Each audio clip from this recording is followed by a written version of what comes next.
Sanibonani South Africa yonke, i-Afrika ngibikela uMangcwele moya kaNkulunkulu.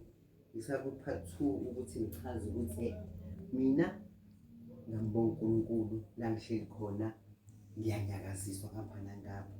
Akukho ukujabula, akukho ukuba happy, uzobe happy ngoba la uphumela ngaphandle. Kodwa ngiyambonga uNkulunkulu ngalokho ngoba bayangisiza, bangikhuphula. So but nje ayikho nje injabulo, ayikho.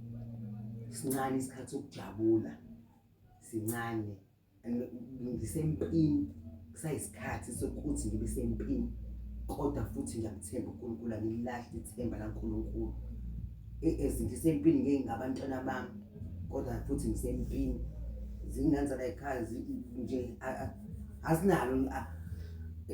azinako ukuphatha umgono umuntu.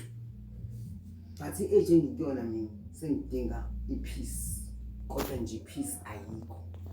Kodwa ngalokho ngiyabonga ukuthi bangisiza, bangikhuphula.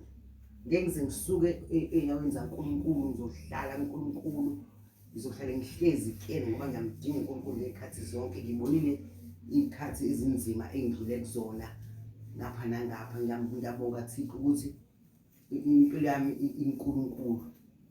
But uNkulunkulu akafuni ngami, akafuni ngathi, akafuni noma ngubani, kodwa nje the way hayi. Kodwa ngiyamthemba ukuthi nje uNkulunkulu uzowenza umusa.